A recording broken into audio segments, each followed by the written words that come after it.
Bernstein, Beethoven, here we go.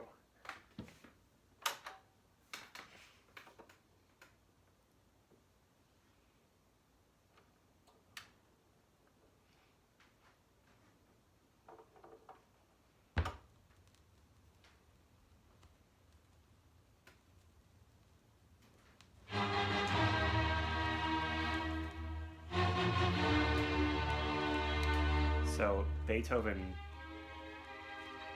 does away with the pleasantries of the Haydn slow opening.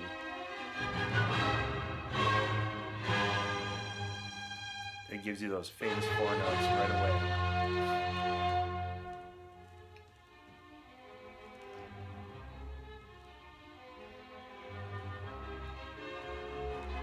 You can tell right away that those four notes are the building block, the motive of this entire work. You hear it over and over and over and over and over.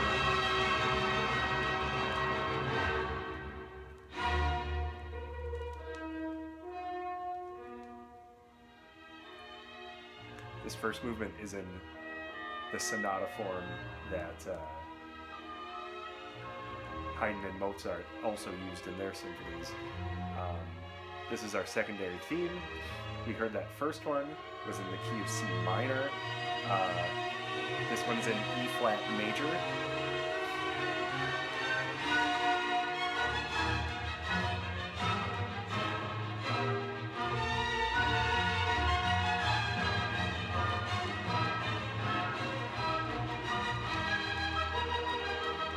This piece was premiered in 1808. And it was part of an all Beethoven concert. We're getting into a coda here. The secondary theme is in C major, where it's supposed to be in C minor, according to the Haydn Mozart conventions that were put out there.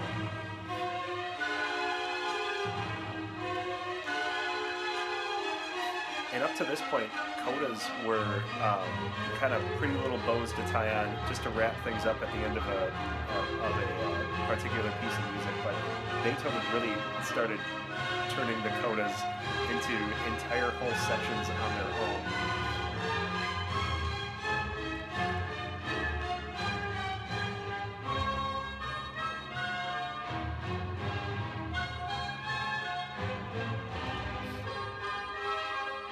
So anyway, back to the self-expression thing. Beethoven early on was fortunate enough to get a steady income from a benefactor that pretty much allowed him to do whatever he wanted. So he wrote at his own pace.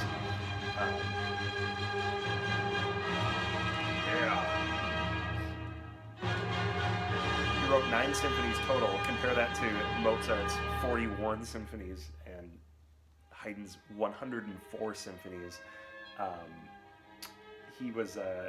Beethoven was pretty financially stable, so he could write what he wanted, when he wanted, and really take his time. And that concludes the first movement.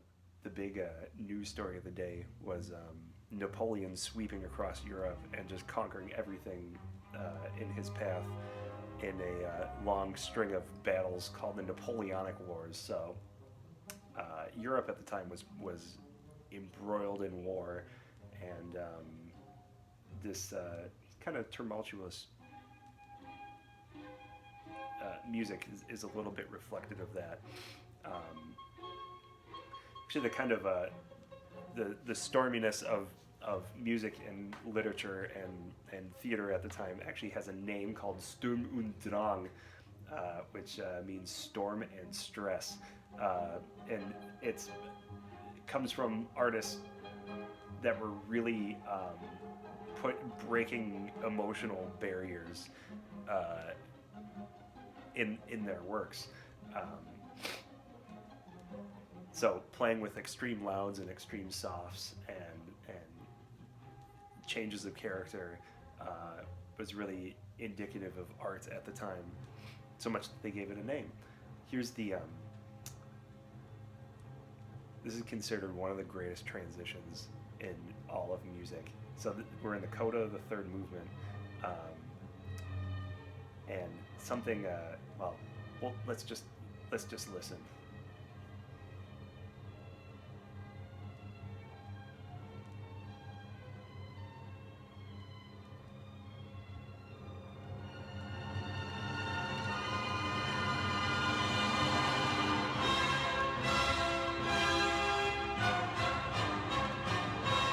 So the gloominess of the third movement transformed from minor into major and went from movement 3 to movement 4 without a break.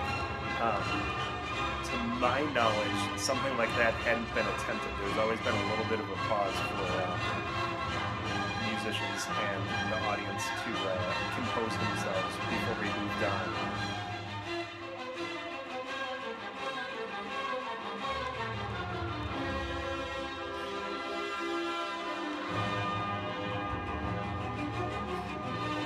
And I alluded to before, it was convention for whatever key the piece started in, that's the key that the piece has to end in. This is in the key of C minor, but Beethoven ended it in C major because he really felt that I forget the exact quote, but he said something to the effect that joy always follows sadness and sunshine always follows rain. So he, being a person who doesn't care about convention and cares about expression, ended this in a major key so we could all experience joy after some turbulence. We seem to be reaching the end.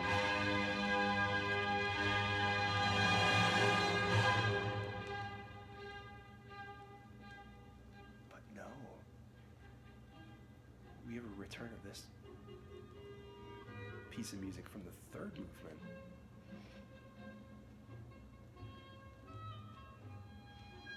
Now, Beethoven hadn't pioneered this concept. Haydn actually had done this before in one of his middle symphonies, like 40 something, 46. But this certainly popularized the idea of having a little recap of something from a prior movement. And we're back. It's kind of long. Here we go.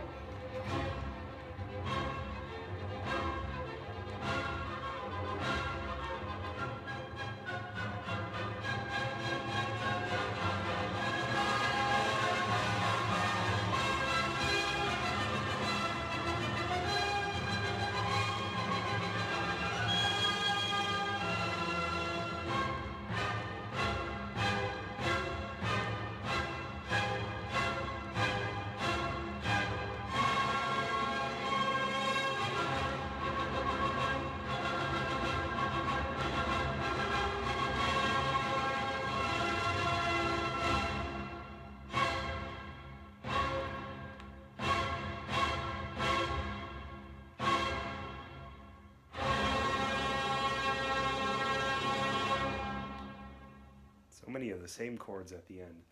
Well, there you have it. Most of Beethoven 5, conducted by one of the great maestros of our time. And in true Beethoven fashion, this little episode is about twice as long as the other two. So thanks for listening, thanks for watching, and see you later.